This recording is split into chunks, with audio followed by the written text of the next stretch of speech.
Welcome to the Health by Haven podcast. I'm your host, Haven Quinlan. If you're a multi-passionate wellness enthusiast, then you're in the right place. I'm obsessed with learning as much as I can about the wellness world, and I want to share that with you. Each episode will dive into various aspects of health and wellness through inspiring and informative guest interviews with some solo episodes thrown in. Tune in for all things health, and let's have some fun, shall we? Back on the Health by Haven podcast today is my dear friend, Sarah Wyland. This is Sarah's third time on the podcast. She was first on season 1, episode 32, to talk all about wellness and her life as an author, and she was back on the show during season 2, episode 65, to share about the launch of her podcast, This Might Be a Draft. Sarah is one of my favorite people to talk about ambitions, goal setting, and all things a little woo-woo. And today's episode is a little bit of all of it. We talk about what her 2025 looked like and her big goals and dreams heading into 2026. She shares about creating a vision book and about the upcoming release of her third novel, Political Gain. We also dive deep into using AI to evaluate our human design charts and how to live our lives to feel like our most authentic selves. I really hope this one just feels like you're chatting with friends, because that's what it is. We're inviting you into our girl gang today, so let's get right into it. All right, back on the Health by Haven podcast for the third time now. I love it. My friend Sarah is on the show, and when I was thinking about what I wanted to do for this episode, I just thought, okay, I've been really into like New Year's goal setting and vision casting for the year and making my vision board, and went down a whole human design chart rabbit hole. And I was like, who better to talk about this with than Sarah, my favorite person to chat about all these things with. So thanks so much for joining us again. I am so excited. I have been looking forward to this since you asked me. I was like, yes, let me go talk about all the woo-woo things with Haven, because it's like, same. You're one of the people that I know won't be like, you're insane. Like, I actually was talking about human design at work today, and literally like the whole office was like, you should just go back in your office now. Okay. It's really cool. You should Google it. Yeah. It's one of those things where like I love to nerd out on the science of all things health and nutrition and all of that. But then there's still this part of me that loves this whole like astrological side, things that people are calling woo-woo that like, you know, may or may not like really be true, but I just think it's so fun. It's like, I don't know, it takes me back to when I was in middle school and I would like buy all like the teen magazines, and I would like immediately flip to the horoscope page, you know, and be like, oh, what's like my horoscope's Cancer. So like, what's Cancer going to be this month? You know, it feels like that. Nostalgic. My thought process around it is I'm like, it might not be true, but also like there's such a vast body of work around it that there has to be something true. Like, right. You know, I'm like, I think it's all based in some sort of something, but yeah, I'm like, can't hurt. It can't hurt. Like, right. You're probably going to hear Griff. Griff has thoughts and feelings on the neighbor's dog, and I've lost all control. So Griff's just trying to chime in on human design.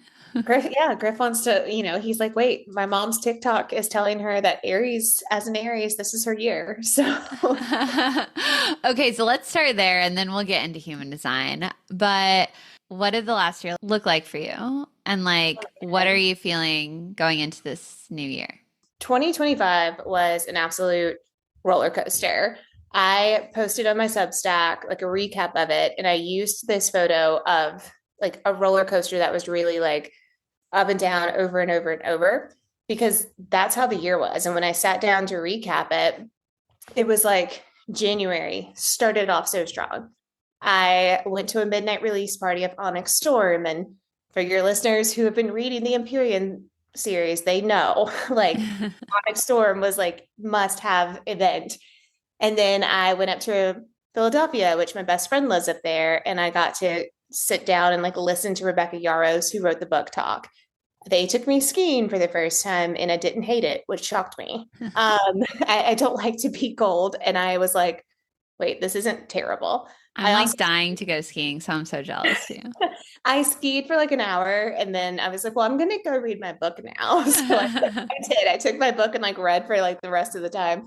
But then it was like a week later, I had to say goodbye to my senior dog Knox, who he was like he's that dog you get in your 20s, like if you've seen those like Yeah. and stuff. So that was like the worst. But then like February, I had like a really just tough time at work. Like the burnout was pretty intense. I didn't really know it was burnout. That's kind of when I learned, like, oh, the reason I'm having these issues is because I am exhausted. Mm, But I got to go to Turks and Caicos at the end of the month. So it was like a highlight. I mean, I went swimming with whales, like in the water with whales, like so incredible. wild. And so, like it was just so much up and down. I had to pull back a book release because I just was like, during that burnout and that exhaustion, I just couldn't get it done. And so, that's as someone who's an overachiever, always has been, having to be like, hey, I know I announced this. I know a few of you pre ordered it. Sorry, like you're going to have to wait. And I can't tell you when it's coming out because I don't know. But then it was like, I had this like really nice, slow summer. We were able to work from home most of the summer because we were doing all these renovations in the office. And I really needed that like time freedom that gave me. Mm, Like you and I got coffee like all summer. It felt like, yeah. Yeah. So and great. it was great. And like I did that with like a lot of my friends, and it was just lovely to be able to like cook dinner at a reasonable hour. And then we did have to say goodbye to my grandma, but she was 97. She lived a beautiful life, but she was also like my favorite person in the world. So super up and down, and it ended like strong and quiet, which was nice. Like um I did my first book festival. It was like a Yeah. small local festival, gave me a good like idea of kind of what to expect. And then I got to go back to Philadelphia. I went to a book ball. There's a book hotel there called Book House. Oh, And wow. oh, it's so cute. Like I'm dying to spend a weekend there. My Yeah. best friend, it's like basically across the street from my best friend's house. And it was Wizard of Oz themed. So we all like had our Wizard of Oz outfits on. It was so much fun. But then I went out to Salt Lake City to Dragonsteel Nexus. Easily the nerdiest thing I have ever done. I can tell you all about it because it was so inspiring.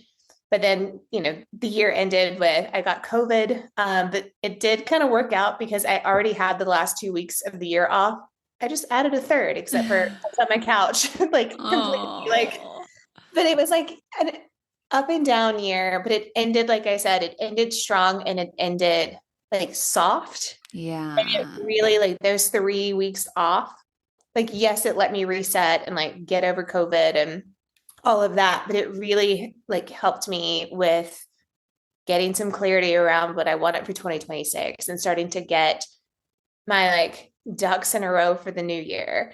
And so for the new year, like I'm just really excited. Like I'm gonna go a little woo-woo because I feel like there's just like a big shift happening. Like it almost feel like it's almost like I Yes. feel it happening. Yes. And I've had people even tell me like you're like showing up different. And I'm like, oh good.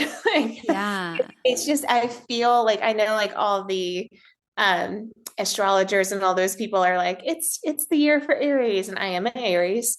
But I genuinely feel really good about 2026. And I think there's like that part of me that's a little jaded that's like, oh, like, is it just like new year, new you vibes? Hmm. Like, are you just like, oh, it's the new year, it's gonna be fine? But I feel like this one's different. Like, I feel like really excited about what is ahead, even though I don't necessarily know what's ahead. Yeah, okay. And like full transparency, Sarah and I have been texting about like some of this stuff, but not all of it. I've been like really trying not to because I was like, okay, we're just gonna actually have a FaceTime and talk about this on the podcast and record it. Like this is a conversation she and I would be having regardless. So you're welcome for tuning in, and I hope you're enjoying our chit chat. Um but like something that you and I have not talked about, but you just said, and it like hit me in the gut, was like having that time to like slow down and like getting clarity, but also having like the softness. Like that is also something that like really hit me too. I feel like that's like a huge energetic shift right now. And of course, like when we're all not like at work and it's the holiday season, like we have that time, to release. But like I don't know about you. That's something that I've been like craving lately is like, Yes. I'm so sick of like short form content, Mhm. algorithm chase, like cranking out like volume of work. Like, I'm so done with it right now. Like literally, like my body is like rejecting that. And all I want is long form. Like I want podcasts, I want Substack. Like that's it. I feel like so much is like trying to pull our attention in a Yeah. thousand different ways all the time. And like I'm like over it, you know? I don't know if you're feeling the same way or not, but I definitely am. Like I feel like I want to be like online less. Even yeah. though I say that and I'm like, I had like the opposite kind of goal. My goal was to post something on social media. It's one of those goals I know I won't do. I'm like, I'm going to Mhm. post on social media every day. And Yeah. I know I won't do it every day. But like my twist on it is I have stopped worrying like, does it look a certain way? Is it branded a certain way? Yes. Yes. And the ones where I just literally show up like without makeup on or whatever, like though that's the content that resonates because I feel like there's like people in addition to wanting to like slow down and be present, they just want you to be authentic and like show Yeah. up as you are and not just like the perfectly polished, everything's always on brand, nothing's ever bad. Like I just feel like there's like a shift. I mean, even just like my friends in general, I feel like a lot of us are picking up like analog hobbies. Like Yes. one of my friends has like a full analog bag. It's like her bag of things to do that aren't scrolling her phone, being on her laptop, streaming Netflix. I love it. So I started needle pointing. That's been my Yeah. and I'm guilty of like not picking it up for days at a time. And like I'm currently back in my needle pointing phase of like I want to do it all the time. Yeah. But it's so good because I have to focus on it. Like I can Yeah. it's one of those things I can't do like five other things while I'm also doing this. And so Yeah. I'm also very much in a place of like I didn't want to like rush back into work. And I was like very like firm. I'm like, I'm not rushing back into work. Yes, I'm gonna show back up, but like some of the emails I got yesterday, I was like, sorry, I don't need to respond to these today. Like, Yeah. they're not Yeah. so I definitely am feeling that like craving for like slowness and for like more quality over just like consumption. Yeah. Yeah. Well, and I love like your comment about like authenticity as well because everyone go subscribe to Sarah's Substack. Like I really appreciated your email that you just brought up about like the highs and the lows and everything because so often and like I'm guilty of this too, like your end of year recap whether you mean to or not, you're looking back, you know, with rose colored glasses and you're calling out like all the highlights of your year, but we're not often sharing like the low lights or, you know, the tough days, the days that you know, you end the day in tears or you're frustrated or you're feeling stuck or, you know, whatever. And so I think you're so right. It's like, you're going to draw so many people to you by like just being real because that's what we all want, you know, when we're like having a day, not like we're trying to drag each other down or anything, but when you're having a day where you're just like, oh, like I feel like I should be at XYZ place or whatever. And like, why am I not there? Like having people in your corner that are like, no, like, even though like I'm like living my life and doing the thing, like there's still days that I'm like, you know, it's Yeah. nice to like feel like you're not in that alone. And then just also not getting so, I mean, my job is very demanding. It can be 60 plus hours a week. And I really before like COVID, but I really like before me getting COVID, I had really started to kind of pull back a little bit. I took my email off my phone right before Love it. Thanksgiving. Love it. And it was fascinating to watch my behavior because I was like, I'd hit a point where every single time the alert came through, because when I set it up 2 years ago, I was like, I'm in leadership. I am important. I need to be able to respond to my email right away. You know, like kind of that mentality, which is kind Hmm. of the expectation. You know, we were supposed to respond to emails within 24 hours. And I was like, well, 24 hours is 24 hours. It's Yeah. not immediate. And like when I'm getting an email at 9 o'clock on Sunday night, there's nothing I can do about it regardless. Like it's nine Yeah. o'clock on Sunday night. And so finally I was like, okay, I am living in constant anxiety. I'm taking it off. Mm. And so for about five-ish days to a full week, I would reach for my phone constantly to check my email. And the first couple of days, especially, I would be like, well, let me just like log on my desktop and check it. Yeah. And so I've really gotten to the habit. Like I didn't touch my work laptop from December 19th until yesterday. I love that. I did check my email, I think twice in the span of that entire like go. And that was more because I knew my direct report needed me to approve her hours to be paid. So, Yeah. because like I have an alert on my phone for that because I'm like, I'm a stickler for that. I'm like, my direct report needs me to sign off to get paid. So, Yeah. Yeah. Fair. and I needed to log into my email to click the link to Yeah. approve it. But I was like, other than that, like I literally just wanted to make sure she got a paycheck. And it was really nice. And I'm like, I'm not putting the email back. Like I already don't really get a lot of notifications. I had long ago took all the social media notifications, Yes. like my personal email. I was only getting like work email and text messages. And so now I only get text. Yeah. Oh my gosh. Does your nervous system just feel like so much better? It took a minute to get there. Like Yeah. it does like, and I find that don't want to say that I don't care Yeah. about um about it, but I also like really feel like okay, like if I like I don't know, I got an email to write a press release. And I was like, wait, this is not urgent. I can't write this press release until at least 2 weeks from now anyway, because of X, Y, and Z reason. Like, okay, I just Yeah. confirmed receipt and called it a day, you know? And so I think that was huge. And It's just, really hard to rewire that though, especially like, you and I are both Enneagram threes, which we've talked about in previous podcasts. But if people don't know, that's like, it's a personality assessment. The quote, the like title is like the achiever, and it's really, really hard to like let things be for later. Like you want to accomplish them and do them right now and like get them done and get them off your plate. So like rewiring that in your brain to be like, no, this isn't actually an emergency. I don't actually need to do this right now is like really hard. yeah, it's so hard. I always say Enneagram 3 is the worst one because Oh, it's seriously. so driven by like checking things off, I mean, we are those people who make the to-do list of things we've already done to check them off. Oh, 1000%. I do that every day. Every day. It just makes me feel good. But like that's something else I'm trying to do. I kind of failed this week already, but I have a little like a narrow dry erase board that's on my Mm.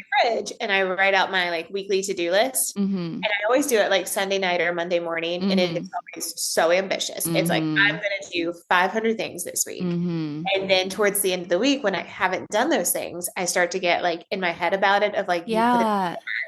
And so I'm trying to wean myself away from having it.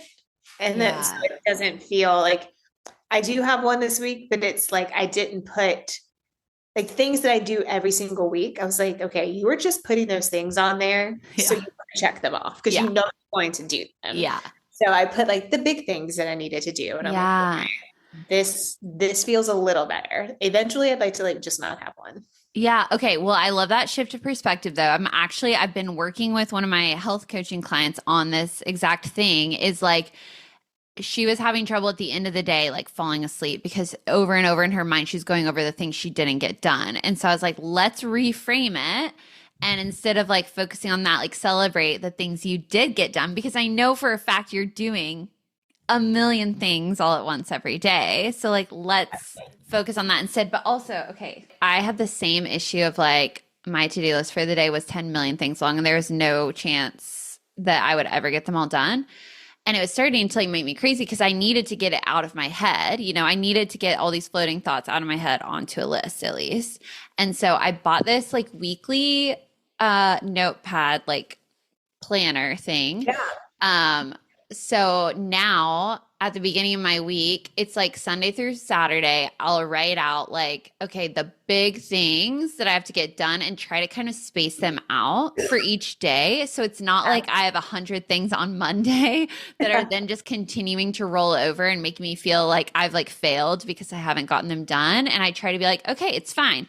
I already know I've carved out time for this task on Thursday, you know? And so, and the thing I like about this is like, it's literally, it's not a calendar, it's not a planner. It's like literally like, it's kind of like a to-do list notepad thing. I'm gonna have to link this in the show notes for people, but it's not like you can put whatever week it is, and then you can just tear it off like a normal notepad. And I don't know, that has really helped me like organize like scattered feelings in my brain as well. Yeah. I have a similar pad at work that I jot down, especially work stuff, because it's always so just like shifting and, you know, it's like timelines change and deadlines change and all of that. And I actually write it in pencil. I've learned to write it in pencil because it is pretty consistent. Smart. Of like today I was in a meeting and I was like, okay, we've been confirmed for this February date. And they're like, oh, we actually wanted to do it in April. And I'm like, when did we talk about that? And then like they keep telling, I'm like, no one told anyone. And it was like, I ended up being one of those deals where like these two people had had a conversation, but forgot to tell the people who were actually doing the work. I'm like, oh, we changed it. And so I was like in there scribbling out like erasing my deadlines. And I was like, well, this is great because I get 2 more months to do this. And it's a pretty big deal, but also like, like deep breath. Yeah, seriously. Okay, wait, can we talk about morning pages for a minute, or like the artist's way? Yes. Okay, I'm making Sarah do this with me. Because again, I know she's my friend that will do these things with me. But if you guys haven't heard of the book The Artist's Way, I literally bought this probably years ago. And it sounds like you did too, Sarah. I did. I bought it when I lived in LA, and I was looking through it and I was like, wait, I did the first week once. Oh no, I've never even opened it. But because I'm in school for the Institute for Integrated Nutrition, the author of this book came on and did a lecture in one of my modules last week, and it like re-jogged my memory. And I was like, oh, okay, like I'm feeling called out. I need to actually like find this book and do this thing. But basically, she talks about doing morning pages every day. And it's just journaling, like stream of consciousness every morning. And I have rejected journaling for so long. I don't know why, but it's just never felt like when people are like, oh, journal for your mental health. Like I was like, so I don't know. I had a visceral reaction. Like that doesn't fit with me. Like I like to run for my mental health, you know, like I don't have time to sit down and journal. I don't know why, because I was actually thinking about it this morning when I was doing morning pages, and I was like, I used to do this so much as a kid. Like my mom would buy me journal after journal, and I don't know when that stopped. And I like kind of forgot about that. And I was like, wow, I wish I had all those old journals now. See what my inner dialogue was as like a small kid. But anyways, I think it's really going to help me brain dump in the morning, because I don't know about you, but I wake up and I'm immediately in go mode, and I'm immediately thinking of like all the things I need to get done. Yeah, I'm similar. And I wake up and I'm like, let's do all the things. And then I'm also, we're back to barking. I wake up and I'm like, let's do all the things. I'm trying not to touch my phone first thing in the morning. Yeah. Really difficult. One of these days, I'm going to break the chains on the phone and I'm going to not have it in my bedroom. Yes. Okay, wait, do you have like a actual alarm clock that's not your phone? So I have a Hatch alarm. I love it. But here's my catch. I am so terrified. I don't know if you were like this, if you're like this. I was so terrified of oversleeping for a Pure Barre class, because I teach 5:30, 6:30 a.m.s. Yeah, fair. And I am so paranoid that I'm like, I can't just trust the Hatch to wake me. I can, like tomorrow morning, I don't teach. So I will probably not really use the phone, but I will set like, I'm that person. Mm-hmm. I set like every 5 minutes to go off. And when I'm super paranoid in the past, I've been known to like tell my Alexa to go off too, because she's real annoying when she goes off. She wakes you up. So I'm trying to like break away from the phone. Yeah. But I do have I have the Hatch, and I did buy one of the like old fashioned alarm clocks that you wind up. And so I do have as well. Oh yeah. I was like, my dad was like, you should have one of these, because like if your power goes out. And I'm like, really good idea. Yeah, I never even thought about that. That's what happens when my dad. Did we learn nothing from Home Alone when they oversleep the flight? But I mean, I used to do morning pages religiously. I actually heard about them somewhere else, and I can't remember where. And so I remember when I got into like I read the first like chapter of the first week of The Artist Way, I was like, I'm doing morning pages already. And for me, it is like a lot of like the clarity of the brain dumping. But when I lived in LA, I had developed a great habit of I would wake up, I would usually wake up like 7, 8 o'clock. And because I worked from home and I Hmm. didn't have class, I was in grad school full time too, but none of my classes started until I think the earliest one was like 4 p.m. So I Hmm. had like my whole day and I had like a like really cushy job. I could do like most of my job in the span of a couple of hours for the day, and then it'd just be like emails and like the occasional meeting. Yeah. So I had a lot of like bandwidth to do it, but I would like wake up, kind of check my email, make sure nothing was on fire at work, and then I would sit down and I would light a candle and I would write my morning Mm. pages. And I actually, for a long time, it wasn't really a tarot deck. It was because it wasn't tarot cards. Hmm. It was, I feel like it was called like the Oracle deck or something. But I would just like shuffle those cards and no idea what I was doing, and, like Yeah. start out and like read from the book. And I'm like, that's great. And then like start my day. And Yeah. that's a routine that I really, really, really benefited from. I felt Yeah. like it was a lot easier for me to like discern any sort of like intuitive hits or thoughts or feelings, Yeah. really like work stuff out. So I'm trying to get back into the habit. And Yeah. this morning, actually, because we're doing the artist way, like I kind of invited myself to do it with you too, where I was like, wait, I have that. And I had Yeah. been thinking about it. So this morning, because I did teach, I taught Empower at 6 a.m. I was like, well, I have to go straight to the office. So I actually took my journal with me. And Love. after I got to work, said hello to everyone, did all that, I shut my office door and I did my morning pages in my office. And I noticed one of the things that human design thing that I learned about myself last night. I actually noticed that I was really anxious this morning, and it was because I was worried someone was going to walk into my office and be like, "Why aren't you working?" Mm. So that was like insightful to my like brain space of being like, Yeah. I'm going to get in trouble for doing this. And I'm like, no, you're not. It's 10 minutes. Like, Yeah. Yeah. I'm a Wow. big fan. I feel like I'm already like here I am day two and I'm like I'm learning so much about myself, like so ridiculous. But I think it is like a good way to get clarity because in the lecture that this author, and let me just credit her, Julia, I don't remember her last name, Cameron. In the lecture in my coursework that she was doing, she was saying like it's really hard to do morning pages every day and see yourself write down similar thoughts of like things you maybe don't like about your current situation and then not do something about it.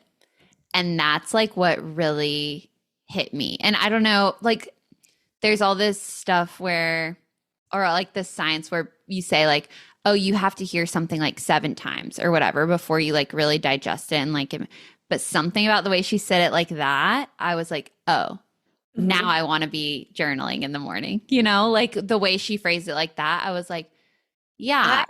so I've been trying to write a Substack on a kind of a similar thought or idea of so I have this whole theory and I have no science to back it up because I haven't looked for it. I'm sure there's some out there because like you said, there's like a lot of like research and like marketing, for example, of Hmm. you make a price 9.97 or you Yeah. say something 7 times over to get people's attention. I have this theory that sometimes you have to hear something you've heard several times over, either at the right time in your life or said in the right way. Because I had a like profound, holy crap moment listening to the Mel Robbins podcast. I will be transparent and say I did not love her book, Let Them. Um, I read it. I read like 70 pages of it and I just couldn't get myself to pick it back up. I love the theory, like I love the work, but it was just the book just felt like it didn't hold my attention. Her Mm. podcast though, big fan. I'm sending Hmm. David podcast episodes from her all the time. I love it. I always listen to the ones you send me. But she had one a few, I don't know, I think it was before, I don't I think it was after Thanksgiving, before Christmas. And it was on the Odyssey map. And the Odyssey map is from designing your life. and Designing Your Life. It's Bill Burnett and Dale Evans. It is one of my absolute favorite books. I've gone through the exercises multiple times. The Odyssey map is basically you ask yourself three questions, and those three questions help you kind of design three potential life paths. And Mm. it's supposed to help you start to understand, like, okay, in this scenario, I would do these things. In this scenario, life would look like this. And the questions are, so the first one is like, if nothing about your life changed, what would life look like? And then the second one is like, sort of like, what would you be doing if, you could shift things? It's kind of like the middle ground. And then the third question is like, money's no object, education is no object, time, place, you can do whatever you want in your absolute wildest dreams. What does that look like? For me, that first question, when Mel phrased it, of like, if you kept doing what you're doing right now every day for the rest of your life, what would your life look like? I like melted down driving to work. I was leaving the Farragut Bar Studio and I was driving Yeah. to the office, and I was like, I can't do this every day for the rest of my life. Like, I just had Yeah. this moment, and it was a question that I had read or heard so many times, but it was like hearing it that day in that way from that Yeah. person. Like, I just have this whole theory that like we hear the thing that we're supposed to hear when we need to hear it.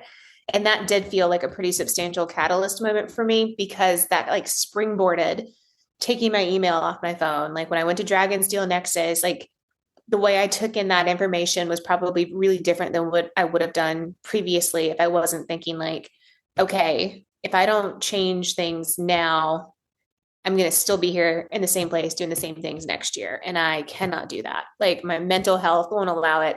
Like I can't do it. So I don't know. That's my tangent. I've been like trying to like phrase that into a Substack, and I just Yeah. can't get the words to come out well. Uh-huh. And Uh-huh. so it'll get published one of these days, but I can't, I just start to like ramble. Like I have deleted like 4 and 5 pages of writing at a time because I'm like, these are just words. Calm down. And this is why we ramble on a podcast instead, because we don't have to use brevity. Let me pause the episode for a moment and ask you something. What if, instead of waiting until things feel really hard, you and your family were supported from day one? At Avoda Massage Therapy, that question is at the heart of their work, especially when it comes to infant and pediatric bodywork. Avoda offers gentle, developmentally supportive care for babies and children designed to help their nervous systems settle, adapt, and thrive as they grow. This isn't about fixing or forcing anything. It's about offering calm, respectful touch that supports the body through big transitions, birth, growth spurts, tension patterns, and the everyday stresses that little bodies experience as they learn and develop. Avoda also supports parents and caregivers, recognizing that when children are supported early, the whole family benefits. Their approach creates space for regulation, connection, and ease before challenges have a chance to build. So instead of waiting until something feels overwhelming, imagine having thoughtful, compassionate support woven into your family's care from the very beginning.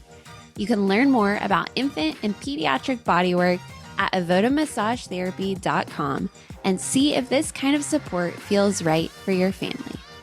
Okay, but seriously, I could not agree with you more on that. And it's like a scenario where maybe you're like trying to get one of your loved ones to work out. Yeah. And you're like, you know it's good for you. I know it's good for you. Like, do it, do it, do it, do it. But you're like forcing someone and they don't want to hear it. Whereas like maybe if you're just modeling that behavior, eventually they're going to come around and be like, wait, you feel so much better physically and mentally. I want to feel so much better physically and mentally. And then they do it. It's like kind of along the similar veins, right? It's like someone can tell you something over and over, but if you're not ready to hear it, it's going to go in one ear and out the other. Yeah, exactly. It's like if you're not ready to hear it, or if like the message doesn't resonate, I don't know, but like it hit me that day in a totally different way. And I was like, okay, we have to start to figure out what changing this looks like. Mm-hmm. Mm-hmm. Speaking of changes, going into the new year, what are you feeling? What's the vibe? I know you and I are both like big dreamers and goal setters for the year. So like what did that process look like for you? Yeah, so I'm like still in the middle of it a little bit because I let myself be, I was like, give yourself grace. You don't have to have it done by the first. Yeah. So one thing I did do was more tangible goals. Like I kind of looking back, I've set like some numeric kind of goals, like measurable goals of like, I Mm-hmm. want to read this many books, or, Mm-hmm. I want to, I don't know what 2024 Sarah thought. Like, I thought I was going to publish 4 books. I'm like, why did I think that? And I was like, in no way. I will publish 3 this year, but like this year is very different than last year in the way like the books are written. They're just going through the editing process. Yeah. And I hired an editor. So I'm like, I have help that I didn't have a year ago too. Yeah. So like things are different. These books were actually like technically written last year too, but it was just different scenario. Mm-hmm. And like I'm a big like word of the year person. Mm-hmm. But I let my word like come to me. And sometimes it Mm-hmm. comes really fast. And other years, like this year, I think today I might have settled on it because all Mm-hmm. the words were like words like expansive, abundance, like forward, but they weren't quite right. And like the word push came to me today of like Mm-hmm. just like push through like fear, push through discomfort. So I'm like, it might be that. I'm not fully settled on Mm. it yet, but I'm also working on a vision book. I need to stay off TikTok. I used to not be a very big TikTok person. Yeah. As an independent author, that's like TikTok has been like crucial to a lot of these indie art authors, not artists, indie authors who've blown up and gotten traditional book deals and all. So I'm like, okay, we're going to give TikTok a go. Mm-hmm. However, TikTok takes me down the rabbit hole of things like vision books. And so I've always done a vision board. Mm-hmm. A vision book that I'm working on, and again, I'm doing it kind of slowly and it'll be done probably some point this week. But the idea of it is you do your vision board like in book format. And Mm. so you kind of like categorize it. So it's like health, career, like whatever. Mm-hmm. And the girl, I'll have to look up her TikTok and send it to you. It's like she not only puts like the end goal, like, some beautiful woman in like peak physical shape, she puts like photos of that person or like a person working out, making themselves a Mm. healthy meal, like kind of the steps to get there. And the Yeah. things that she does that are different is one, she leaves space on each of those pages to write down like I am healthy, I eat well, like write down like in present Mm. tense. And then she leaves the back half of the book empty. And she goes in periodically throughout the year and she journals on like the progress she's making towards her goals. And then when those things happen, so she started 2025 as like a smaller Instagram creator. And she had like big goals of like, I want to go to New York City for the first time. And as some of her vision board items happened, she put like physical proof in the journal. So like she got to go to New York. So there's all these photos of her in New York and like she journaled about her experience. And I was like, wait, I like that because it feels like I'm like holding myself accountable. So I'm working on that Mm. too. I, Yeah. I drove all over Knoxville looking for the perfect notebook. And I'm not exaggerating. I went to so many stores until I found one where I was like, I'm like, it has to be spiral bound. It has to be this size. I Harder love than it. I thought it would be, but I found one. I love it. It was really hard for me yesterday actually to start my morning pages in a journal that I'm already like almost all the way through with instead of like having a fresh journal for this fresh thing. It was really hard for me. But then I was like, Haven, just start. It doesn't have to be perfect. Just start. But I did order a journal today because I'm going to run out of page soon. So, This is where I confess that I actually did start a new journal. but I I didn't have one. I guess I uh, could have gone out into the world, but I was being lazy. And so I ordered one online. well, I with my journals, I've journaled for so long. Like me and one of my friends have a pact that in the event that something happens to us, they are to take the thing that we keep our journals in and burn it. Because we're like, do not. So we have a pact.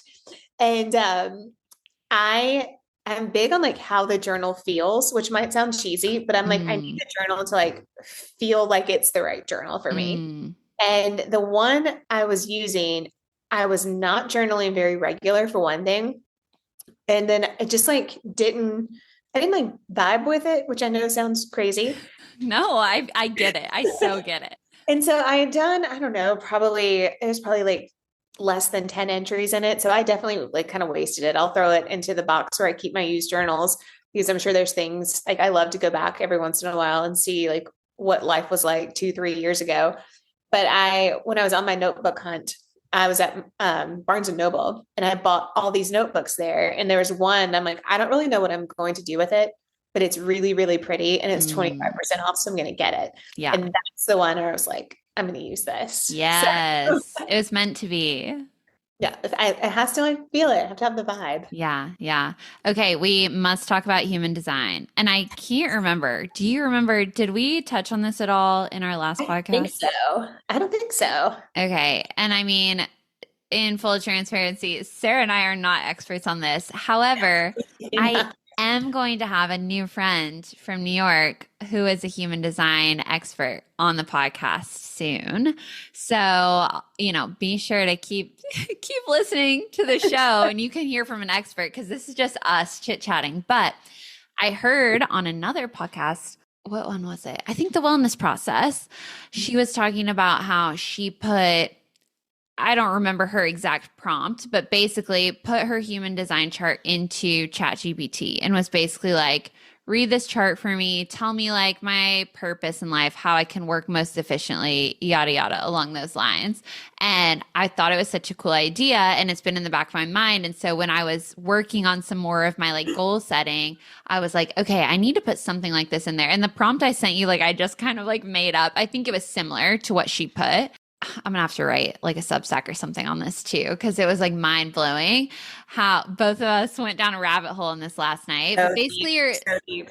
I'm not explaining this well, but like your human design is like all about like it's very woo woo for people who aren't into astrology, but like it's basically about like your birth date, time, and location, and like where all the like stars and moon and sun and everything is in the cosmos, like at the exact minute that you're born, and like how it influences you. And like, yes, I get that it sounds like a little bit nutty, but also, can we just take a moment to be like, we are mere humans in this vast, vast, expansive universe, and there's so much we don't know. Like honestly, we're ignorant to think that we know everything. So like maybe some of this is real. And if it's not for you, like that's cool too. But anyways, I thought it was really fun. Sarah thought it was really fun. So we like put in our human design charts into AI. It's like basically read it for us.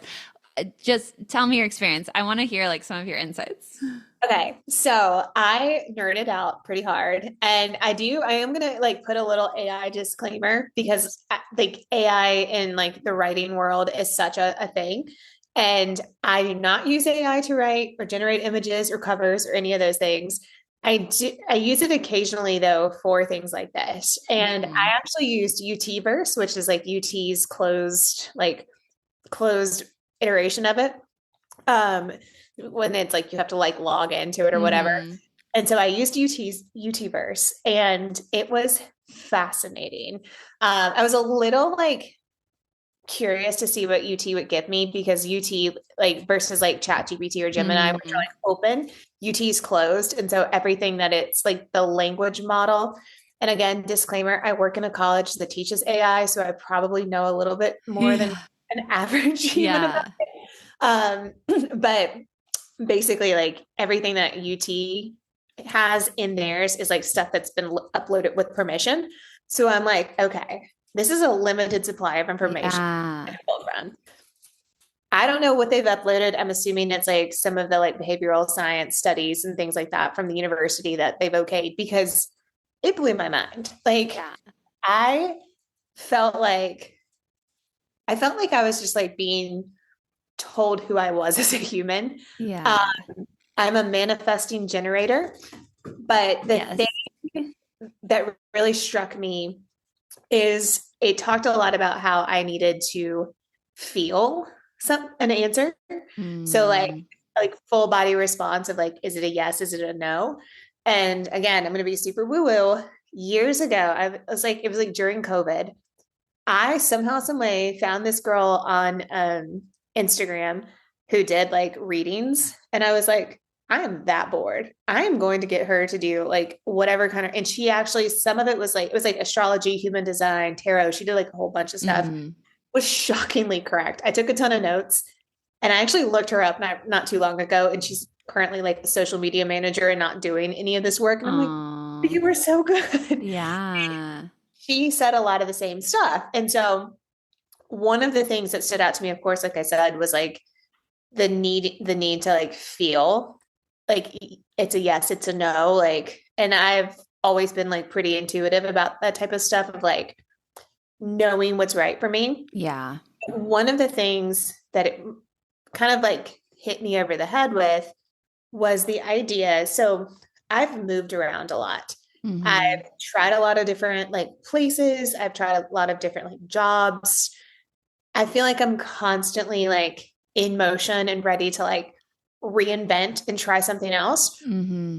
And my results or like my reading of the chart came back as essentially like that is just who you are and that's how you're programmed. Mm. And it was like you are someone who just needs to consistently move. And it was like you become who you're supposed to be through movement. And I Mm. was like, oh, and it resonated because, like, for me, if I don't move my body, for example, I will get like really like antsy and really like anxious. And I'm like, I Mm-hmm. try to like explain it. I have a friend who's always like, I don't know why you can't just like sit on the couch and watch TV. You have to be like typing on your laptop or doing, she's like, you're always doing multiple things. And I'm like, I'm made that way. And like Yeah. kind of confirmed of like, you were literally made that way. Yeah. It was just so eye-opening to kind of see everything in my chart to be like, wait, yeah, this is what I struggle with. This is like how I want to approach life, but I also know sometimes I don't. And then like as you keep going, it's like, oh yeah, like there's like all these like things that you like, this is what's blocking you. And I'm like, no, that's bad. It was great. Like, Yeah. and I think ChatGPT does this too, but like UTverse gives you like, what would you like me to do next? Uh-huh. That's how I fell down the rabbit hole because UTverse was like, and now I can. And I was like, yes, please. Yep. Yep. It's like, would you like me to analyze your GIF 53 or whatever? And I'm like, Really, yes. really. I was Yes. like, I yes, just kept ChatGPT. responding yes for like an hour and a half.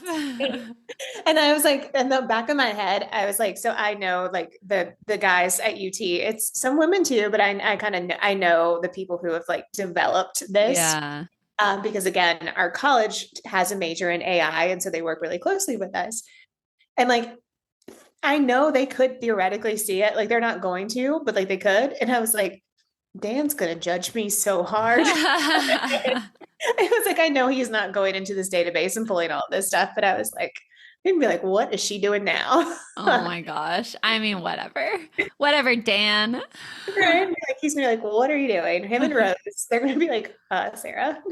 Yeah. Okay. I'm gonna pull up actually what I texted you that we like put. Well, I don't know if you put your own version of I this or copied not. it. I copied Okay. exactly what you sent me. Okay. I think I am gonna have to make a Substack on this for people if they want to do it at home. But I mean, I went down, like, I was like letting it tell me, like, career, like, what career am I suited for? yeah. What cities am I suited to live in? Like, I just was like, tell me everything. I mean, honestly, and it's like obviously this is technology and you have to like listen to yourself and like what feels true to you. But if people are really like, okay, like what do I have to lose? Like I'm young and single and I want to move somewhere, or like I don't feel fulfilled in my career, but I don't know what else I want to do. Like it could be just a fun like starting point for you, you know? And like I do not use AI very often at all. Honestly, I don't understand it. Like how does it work? I don't get it.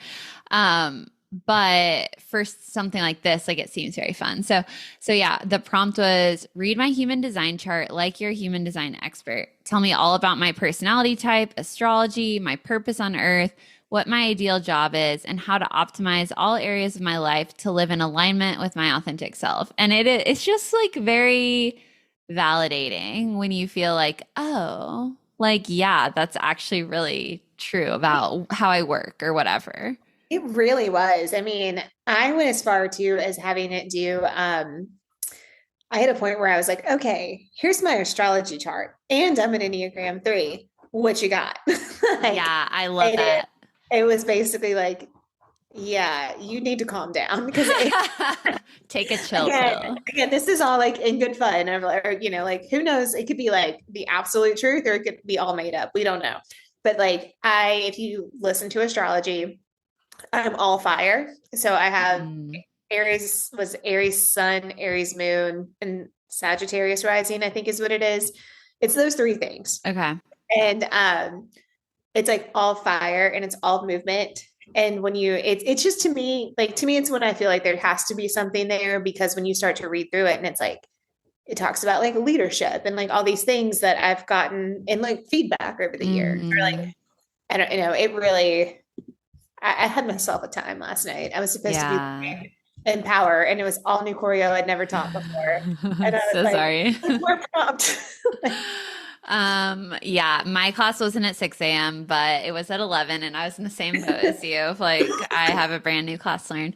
But yeah, like it was so cool. I haven't done that like trio yet. I did not get a chance to do that this afternoon before we chatted, but I'm really excited to do it. But mine was all about like how um I really value like communities and I can bring people together and I can like speak to a lot of different groups and I'm good at like taste and it's like you can like basically taste when something feels like sour to you, whether it feels like unaligned or whether it's like a person not being authentic or whatever, all of this stuff, which was like wild to me. And there's like a purpose and astrology section that like pulled up for me and it was like your mission in life is designed by cycles of growth, transformation, and completion. You're here to experience the full evolution of things, starting them, bringing them to a peak, and properly closing them out so that new things can begin. And that was like really like, whoa, for me, because I feel like you and I are similar in that we're like,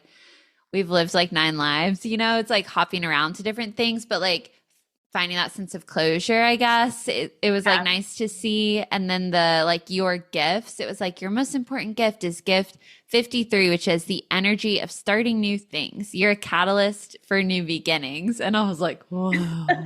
Because like I don't know, like health and wellness is like my lens in that and I feel very passionately about it, but really like what at the root of it, like what I'm trying to show people is like you have the power to like do this thing for yourself and your health. And like, I just want to like show people like, you know, you don't have to wait for someone to do it for you. You don't have to like wait for this perfect scenario. Like you have the power to do it and change it. And so that was very like validating to me too, to see that. I just went and found what mine said for purpose, and Yeah. it said growth through experience, emotional truth, and embodied leadership.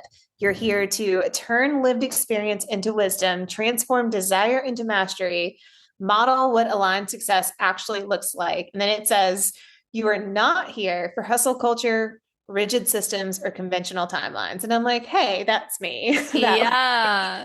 I love it. like the career stuff got really interesting. Like I am so grateful to have a job and to know, you know, like I've got a steady paycheck, et cetera, et cetera. But I know like one of the things that has really been coming like to light for me is like I really, really need time freedom. And I don't Mm, have time freedom right now. And so more and more I'm starting to think about like I've like what does that look like? Like what do I need? What is my next move here? Like hmm. and you know, I'm like I've had a lot of people pushing me towards like full-time entrepreneurship of like, I think you should go. Hmm. And I'm like, I'm not ready to take that leap quite yet. Mostly just financially, but also Yeah. Yeah. okay. And it started, you know, but like reading through this last night and kind of seeing it was like you don't thrive in these types of roles. And I was like, Mm. this is basically what my entire career has been is Oh, these types of roles. Like yeah. it just kind of like explained a lot of things to me of like, oh, and you like I know like ChatGPT, I think like keeps your info Mm. versus like doesn't. I mean, it kind of does, but it doesn't. Like it, Okay. I don't know how they have it set up, but it's like so safe. It's like every university has one now because they want Yeah. you to use like ChatGPT on their system. Yeah. They want you to like use their closed system. And so I'm like, okay, like this doesn't know a whole lot about me, and it's nailing me to the wall right now. Like, Yeah. so I don't know, like it was like your it was talked a lot about like you thrive in autonomy and creativity, and I'm like, yeah. Yeah. Yeah. Okay. Well, let's talk about that more then. For people who haven't listened back to like your first two episodes, Sarah's an author and she has a new book coming out this month. And so let's talk about that because I can't wait to read it personally. I am very excited about it. It is called Political Gain, and it is the first in a 5 book series. And this one, I'm a little like delusional about it. Like I'm so hopeful for how it's Mm. going to go. Because so I wrote Political Gain about 2 years ago in its entirety. And I hope my boss never listens to this because she's going to find out what I did when I first started my job. So, when I first started my job, and it's so crazy to me that 2.5 years later, it's night and day. I didn't have anything to do. Like the college I worked for was brand new. We like, I just like didn't have anyone. Like I was like the third employee. We no, there's no one to train, no one to train me. So I would like have all this time to just like stare at the screen. And I mentioned the Empyrean series. I had just read Fourth Wing. Iron Flame wasn't out yet. And I was like obsessed. And just sitting in my office, and I was like, I wonder what would happen. And so I wrote it essentially as like a Fourth Wing fan fiction. And I Mm. posted it on this site called Archive of Our Own. And it was supposed to be like 5 or 6 chapters of like one night stand, brother's best friend, ending. Like Hmm. it was like 300, and I want to say it was like 335,000 words by the time I was done. Oh my gosh. And it kind of spiraled very quickly, like away from anything Fourth Wing related for starters. Like from day one, there was never any dragons or magic or anything like that. It was basically just like these two people living in New York whose paths crossed. And so it kind of became a thing that I didn't expect in so many ways. Mm. And I started to kind of think, I was like, I literally just have to change names and like remove a few pieces of dialogue and it would be completely original. Because that's also something that's like trending in the publishing world right now as they're going in. Like Alchemized is a huge book right now. That was a Hermione and Draco Malfoy fan fiction. Oh, I had no idea. Yeah, so it was like Rose and Change. There's like the Irresistible something enemy. Like that's been like a big thing. Like Mhm. 50 Shades of Grey was a Twilight fan fiction. Like so, so many books that are out right now started as fan fiction. So this is Yeah. like brand new thing that I'm doing. So I've spent so much time breaking it into. It started with like 3 books. I was like, okay, I have 300,000 plus words. You cannot put them all in one book. Let's break it up. And it just kind of had natural breakpoints. And so I have the first 3 books done. And then I was like, well, like this character and this character have a cool story. So let's write a 4th book about them. Mm. And then also like I like her. So it'll be a 5 book series by the time it's all said and done. But it's still like one night stand in a Bronco because I love a vintage Bronco. Um, and it's like set in New York, like a lot of fictitious places, but also some like real places. And the first book is very like how they meet and how they like, he kind of tries to resist her and like, but her brother has asked him like, hey, can you look out for her? And kind of Mm. early on that there's some like suspicious things going on. There's like things that aren't adding up. And like the first book is really kind of like how they fall in love, what that looks Mm. like. Book 2, you start to get into more of the like secrets he's keeping, the politics of it all. And then book 3 like wrecked me to write it because it was like Mm. it's really emotional. It really gets into like mental health and character development. Like I'm so excited about it and just I'm so hopeful. And so I'm like completely delusional that this is going to be like the thing that breaks out. So Okay, but like you have to be, right? Like if you want something big, you have to be a little bit delusional about your goals. like I told my editor, I sent her the first book has like a really tight editing window. And she sent line edits to me right before Christmas. Because the same week I had COVID, she had the flu, and one of her Oh, kids had COVID, the flu. Like we were a mess. oh And no. she's like, I'm so sorry. I'm going to be a few days behind schedule. I'm like, don't worry about it because I'm not touching it. Yeah. Um, and so I kind of like had to push, but I sent her the final version basically just to proofread. And I told her, I'm like, I'm so delusional. She's like, girl, I'm delusional. She's like, this is really good. And I was like, thank you. Oh. Like, and she's like, also, when do you want to send me the second book? So, because she's like, hasn't read it. She's like, but I will say, it is spicy. It's Mm. very spicy. First chapter is literally pure spice. And like, you can read it. It's on my website. Like it's behind like you put your name and email in and you can download it. My sister has not read the fan fiction version of it. She was like, I don't want to read the fan fiction. I want to read it as the original because she read the first chapter. And she texted me and she's like, two things. Granny cannot read this. And she was like, the other thing and it was really sweet. My sister goes, I think this is going to be your book that breaks you out. And I was like, "Aw." Oh. The Granny, I'm like, yeah, Granny. Like, Granny will buy it because that's who Granny is. Yeah. You don't read it. We have an aunt too where we're like, yeah, she probably shouldn't read it. Oh my gosh, that's so funny. That's like I listen to the Office Ladies podcast as well, and Angela Kinsey talks about how like her grandma was like so proud of her and her career and everything, but she would never watch an episode of The Office because it was like too like inappropriate. So that'll be you for sure. Yeah. Well, it was like people like at work. Like I used to be really like low key about it. And I'm like, I'm not going to tell anyone. And then like one of my coworkers, like, TikTok will say like your contact so-and-so is on TikTok. Mm. It popped up to Caleb and Caleb was like, he just clicked to go to my profile and he was like, you wrote a book? And it was like my first book off the record. And I was like, okay, yeah. And it was like, all right, telling people is not terrible. Yeah.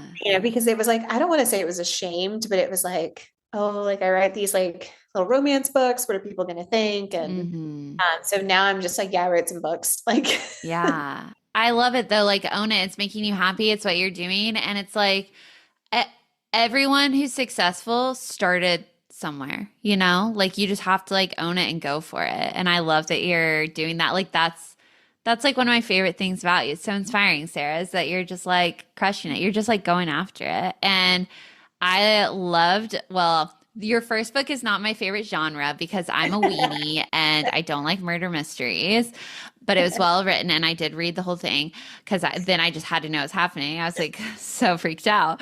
But the second one, I was like so obsessed. I couldn't put it down. I was actually until the end, I was dragging it out because I didn't want it to be over. So seriously, you guys need to go and pick up her books or read them on Kindle. And I can't wait for your next one. I love that you hear you say that about Strictly Business because that's the second one. The first one's off the record. Strictly Business was the one that like I had to pull it. Yeah. I just couldn't get it done. And that one, like I ended up like I didn't use a professional editor. I had a friend who was a copywriter proofread it. I think he still missed some things because we're human. But it was like I published that one just for myself at the end of the day because I was like, okay, I just want to prove that I can do it. And I was so burned out, Mhm. so tired. And it was like the victory at the end of it. And I've been so pleasantly surprised at how like it's not that it's sold dozens of copies. I mean, it's sold a few dozen copies, but it's not like it's like a bestseller or anything. But the feedback has blown me away. Like I'm genuinely surprised at the feedback on it, where I was like, oh, maybe this book wasn't terrible. It wasn't, and it was like it was so sweet and cozy and wholesome to me. Like, of course, there's Yeah. still like, some spice in the love scene, whatever. But like, I don't know. It just felt like you were like rooting for the characters and you like wanted to come back and read and like see what they were gonna do next. So Yeah. I love a story like that like I don't know, like you like a happy ending. We do. We love a happy ending. And like the girls said at the conference, the convention I was at, she's like, if you're writing romance, you're contractually obligated to give them a happy ending. And I was like, yeah. That was like the coolest panel. Like I had the best time at this. It was a Brandon Sanderson convention and it was a lot of guys. It was a lot of guys. I mean, he's a famous Yeah. author. Like most of the other like big name authors they had there were males, et cetera, et cetera. And they had this one panel that was 4 female romance authors. And it was like that alone was worth the $150 I paid to go to the convention. It was so good. Like, Yeah. I mean, the whole convention was like phenomenal. Like, if anyone listening is a Brandon Sanderson or like sci-fi or fantasy book fan, go to Dragonsteel Nexus. It's so much fun. You might struggle to make friends like I did, but I was like so out of my element. It's a lot of people in like cosplay and like all these things. And like day one, I was like, I'm going to make friends. And I walked in, and the first person I see, it's not even kidding. I walk in, the first person I see is this guy wearing a vintage Tennessee jacket. And I was like, Tennessee, that is universal language. All right. And so I like walked right up to him. I'm like, Tennessee. And he's like, yeah. And I was like, I graduated from there. I worked there, and I'm like trying to have a conversation. Yeah. And this man has never seen a woman before. And I was like, hey, I'm like, I got multiple go balls at the Atlanta airport because I was wearing like a Tennessee sweatshirt. Yeah. And I was like, and I can't get this man to say any words. Like, I'm just gonna go down the escalator now. Have a good time. A for effort though. I tried, and like everyone was so nice, and you know, it's just, but yeah, it was definitely like people are walking around in like their cosplay, and I'm like, I don't know what's happening right now, but I'm here. Oh my gosh, I love it. I love that there are such like niche things like this for people who are into this. Like, and it's not just the reading world. Like, it's every world you could get deep down into a rabbit hole of. But like, find your thing, people. Yeah, like we went to the New York marathons, what is the exposition or whatever? Yeah, the expo. That was like your version of the Dragonsteel Nexus. Yeah. Oh, big time. I could spend all day in there, and like I was like going to all the marathon extra things that I could, and I just couldn't get enough of it. So yeah. But like this was 3 days, and like normally like after, you know, a couple of days at like a conference or a convention, you're kind of like, okay, like this has been fun, but I want to go home. Yeah. I want to see my dog, but I don't want this to end. Oh. Marathon podcast episode, but I love it. Maybe people are listening on their run. I actually love really long podcasts because then I don't have to worry about like stopping, pulling my phone out, switching to the next one when I'm on a run. So hopefully you guys have saved this for a long run, a long drive. If you have like Saturday morning chores all day long, hopefully we've kept you company throughout. Okay, Sarah, plug where everyone can follow along with you, and like, guys, go back and listen to our other episodes as well. Okay, so I am Sarah Wyland Writes on Instagram and TikTok. That's where I'm the most active. I do have a Substack. I think it's substack.com/ or substack.sarahwyland. I think it's my name. I'll have to like get you the exact link, or like however that works. I'm still new to the Substack world. Like, I'm figuring it out. I'm trying to like figure out how like Substack works with newsletters, works with like all the things. Yeah. And then my books right now are all on Amazon. Political Gain will be the first one that I'm putting into all the other areas of like how you get them like potentially into bookstores and that kind of stuff. So, but yeah, it's on Amazon. Everything's on Amazon for sure. And then that's one of my early 2026 goals, is to actually be able to sell through my website too. Awesome. We are figuring it out. As like, when I tell people all the time that I'm figuring this out as I go. And that's kind of what I'm letting my Substack be about, is like figuring things out as I go and like unfolding life as it happens. And so, yeah, I think those are all the places. Yeah. Look, as a recovering perfectionist, I love it. Like, you've got to, I say all the time, like, build the plane while you're flying it, you know, like, done is better than perfect. Like, just do it. So I love it. I'm here for it. All right. Thank you so much for joining us, Sarah. I loved our conversation. I love it. All the twists and turns. Haven was on. I technically have a podcast too that is on a hiatus. I loved doing it. It was like publish a book or do a podcast. Yeah. And so I really, really, really want to bring it back later in the spring. So I will for sure be having Haven on season 2, because we can have another marathon. But yeah, thank you for letting me come back a third time. Thank you so much. Thank you so much for tuning in to this episode of the Health by Haven podcast. If you enjoyed today's episode, please be sure to give the show a 5-star rating and leave leave a review. It makes such a huge difference in reaching new people and spreading the joy of healthy living. I would also be so appreciative if you subscribe to the show in the listening app of your choice so you never miss an episode. Your support truly means the world to me. Have a happy, healthy day, and I'll talk to you again soon.